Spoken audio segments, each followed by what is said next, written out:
Bueno chicos, pues vamos a ver ahora el segundo vídeo de lo que es el tema de la seguridad social, ¿vale? Vamos a ver las prestaciones que tenemos aquí y lo que vamos a hacer es ir avanzando para ir viendo lo que acabamos de ver en el otro vídeo y vemos estas prestaciones que pueden ser, como dijimos, de carácter contributivo o no contributivo. Vamos a empezar por las contributivas, que son aquellas en las que hay que contribuir, es decir, que hay que pagar, hay que cotizar, en este caso, un mínimo pues, que marca cada prestación y que ya iremos viendo a lo largo de la lección, ¿vale? Entonces, en principio, pues para asistencia sanitaria, para determinada asistencia sanitaria, la incapacidad temporal, que es cuando nos ponemos mal por un accidente, el nacimiento de hijos, todo esto, incapacidad permanente o lesiones, jubilación, etcétera, hay que cotizar unos mínimos que iremos viendo. Pero hay unas pensiones no contributivas, que entre ellas está la de jubilación o la de incapacidad permanente o incluso la asistencia sanitaria o el subsidio, que no necesitan, digamos, llegar al mínimo porque la seguridad social nos lo cubre, aunque cobraríamos menos, ¿vale? Vamos a ir viéndola una por una, si os parece, y vamos a empezar por la incapacidad temporal. Acordaros que la incapacidad temporal es cuando nos quedamos, pues tenemos un accidente y nos dan de baja laboral, nos dan de baja en el trabajo. Entonces puede existir dos posibilidades. Una, que nos haya ocurrido por lo que se llaman las contingencias comunes, es decir, que algo fuera del trabajo, pues lo que nos pasa en la casa, pues a lo mejor pues, nos hemos cortado con un cuchillo, nos hemos caído, como hemos hecho una 15 jugando a fútbol. Entonces, eso, como no tiene relación con el trabajo, acordaros, se llama contingencias comunes y son enfermedades comunes, ya vamos a llamarlo así, valga la redundancia, o accidentes no laborales. Están considerados en esos efectos. Mientras que si no ocurre dentro del trabajo, el accidente o bien contraemos una enfermedad profesional, se llama contingencia profesional. Acordaros que había dos bases dentro de las nóminas, una para contingencias comunes y otra para contingencias profesionales, que eran iguales, lo único que la de contingencias profesionales se le sumaba la hora extra, pero nos va a servir de base también para luego calcular lo que cobramos cuando estamos de baja, ¿vale? Entonces, hay que tener unos requisitos para cobrar estando de baja, cuando hemos dicho que de baja, y en principio los requisitos son los que vienen aquí, ¿veis? Estar afiliado, evidentemente, y dar de alta, estar dado de alta, y o haber cotizado un mínimo de 6 meses o 180 días en los últimos 5 años. Por tanto, teniendo esos dos requisitos, ya tendríamos derecho a cobrar cuando tenemos un accidente y nos quedamos en casa. Y ahora bien, ¿cuánto puede durar esta baja que nos da el médico? Bueno, pues en principio, pues depende de la gravedad, pues nos irá renovando baja, puede durar un mes, una semana, 6 meses, pero en principio está previsto que dure máximo un año. Se podría prorrogar otros 6 meses siempre que pues, se ve que no has curado del todo y hasta un máximo total ya de 2 años. A los 2 años o 24 meses tiene que verte un tribunal médico y decidir si tiene ya una incapacidad, ¿vale? Los partes de baja y de alta nos los va dando el médico, pero en función de si ha sido por contingencias comunes, es decir, acordaros que es lo que contingencias comunes es fuera del trabajo, nos da los partes de alta y baja del médico de la seguridad social. Mientras que si nos ha ocurrido en el trabajo el accidente o podemos contraer enfermedad profesional, entonces sería el médico de la mutua el que nos va dando los partes de baja o de alta, ¿vale? Vamos a ver cuánto se cobra ahora. Pues fijaros, cuando nos ocurre fuera del trabajo, es decir, lo que hemos dicho antes, pues a lo mejor jugando a fútbol o te caes y te rompe una pierna en tu casa, los 3 primeros días no se cobra, es decir, el primero, segundo y tercer día no se cobra. Del cuarto al 15 días, si sigues de baja, se cobra un 60% de la base reguladora, que la base reguladora es lo que vimos, la base de contingencias comunes, básicamente el salario base y los complementos dividido entre 30, lo que gana el salario diario y se multiplica por estos días que estés de baja, ¿vale? Si sigues de baja a partir del día 15, es decir, de 2 semanas, a partir del día 15 hasta el día 20, ya empieza a pagarlo la mutua. Los primeros 15 días lo paga la empresa, a partir del día 15 lo paga ya la mutua o la seguridad social.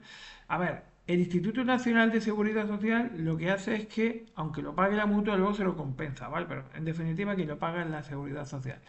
Del día 16 al 20, no, pagarían un 60% y a partir del día 21, es decir, de la tercera semana, si seguimos de baja, subiríamos un poco y empezaríamos a cobrar el 75% de esa base reguladora que hemos dicho antes, lo que hemos calculado que ganamos en un día, ¿vale? Que era dividiendo lo que ganamos en un mes entre 30. En cambio, si fijar, si nos ocurre el trabajo, el accidente dentro del trabajo o la enfermedad profesional, pues se cobra desde el día siguiente directamente el 75% de la base reguladora, ¿vale? Por tanto, el que nos ocurra dentro o fuera del trabajo influye también en lo que vamos a cobrar. Ojo, el 75% es lo mínimo, podríamos llegar a cobrar hasta el 100%, es decir, que no perdiéramos nada siempre que el convenio recogiera esa mejora, ¿vale? Por tanto, siempre Esto es el mínimo que marca la ley, siempre se podría mejorar si un convenio lo mejora, ¿vale? Luego lo veremos con un ejemplo. En cuanto a la incapacidad permanente, ¿esto qué es? Pues directamente cuando nosotros ya nos quedamos mal, tenemos una situación en la que no nos hemos recuperado, hemos pasado al tribunal médico, hemos pasado ya los 2 años, dice el tribunal que o tenemos que volver o ya nos tienen que dar una incapacidad porque no nos hemos quedado bien. Pues entonces, desde ese punto de vista, hay 4 tipos de incapacidades permanentes según la ley. Uno que se llama la IPP, incapacidad permanente parcial, que es cuando nos dan al menos un 33%, esto va por porcentaje, tribunal médico, pero o tú sigues trabajando en tu empresa, por tanto no te impide seguir trabajando, tiene una indemnización de 24 bases reguladoras o 24 salarios, ¿vale? Y sigues trabajando. Esta, digamos, es la menos grave. Luego hay una que es la incapacidad permanente total, IPT, que es una incapacidad que nos impide trabajar en nuestro trabajo, pero sí que nos permite trabajar en otro. ¿Vale? Podríamos, pues hay gente que se queda incapacitado pues, para conducir o para lo que sea, pero puede hacer otro tipo de trabajo. Entonces, en este caso se cobra una base, perdón, una pensión vitalicia del 55% de la base reguladora. ¿Vale?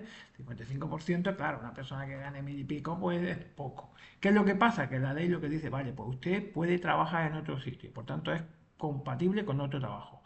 En este caso es legal cobrar una pensión y trabajar, ¿vale? Porque un 55% pues no te da, la vida está muy cara y bueno, pues te permite trabajar en otro trabajo.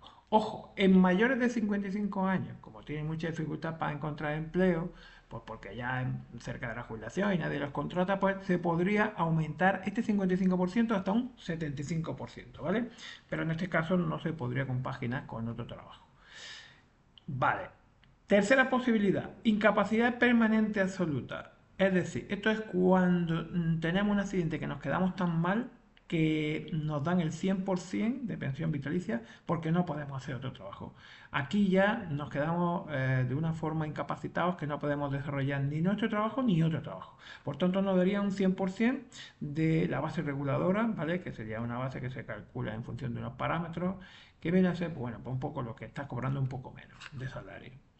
Y por último, la última modalidad de incapacidad permanente es la gran invalidez, que esta es la peor de todas, que es cuando alguien se queda tan rematadamente mal que no solo no puede hacer sus necesidades básicas, diríamos, sino que además necesita la asistencia de otra persona.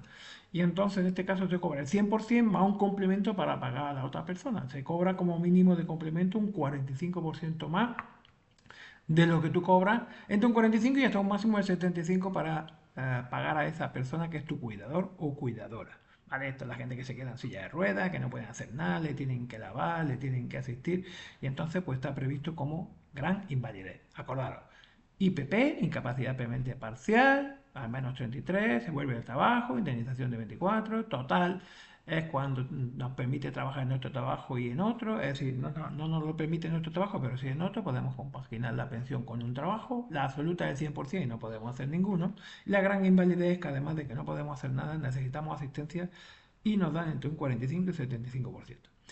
Y hay una cosa muy interesante, esto que viene aquí abajo, que es que cuando la causa del accidente ha sido por falta de medidas de la empresa, porque no, acordaros que vimos la prevención de riesgos laborales en el primer trimestre, y cuando las empresas que están obligadas a tener unos planes de seguridad y a crear medidas de seguridad, a dar EPI y demás, si ha sido falta de medidas de seguridad de la empresa, y es por eso por lo que el trabajador ha tenido el accidente, imaginaros, porque no le ha dado el casco, porque no le ha dado el arnés correspondiente o no tenía una buena equipación, pues en ese caso la ley castiga a la empresa a pagar entre un 30 y un 50% más de la pensión que le ha quedado reconocida, pero en este caso lo tiene que pagar la empresa, ¿vale? Tanto se podría dar el caso, imaginaros, de una IPT, vamos a suponer, que alguien cobra el 55% de la base y puede trabajar en otro, pero además le puede sumar un juez hasta un 50% más, por tanto sería un 105%. Vamos a suponer que ganara 1.500 euros, por ejemplo, pues podría cobrar 1.500 y pico, unos 1.600 euros y además poder trabajar en otro trabajo. ¿Eh? Por tanto, cuidado, las empresas tienen que tener cuidado porque si no ponen medidas de seguridad les puede salir muy caro porque podrían pagar ellos parte de la pensión que se le asigna a los trabajadores. ¿Vale? Bueno, pues vamos a dejarlo aquí y en el próximo vídeo ya vemos lo que es otras prestaciones que tenemos por aquí, ¿vale? Y ya seguimos explicando el tema con respecto a lo que estamos viendo. Venga, un saludo, hasta luego.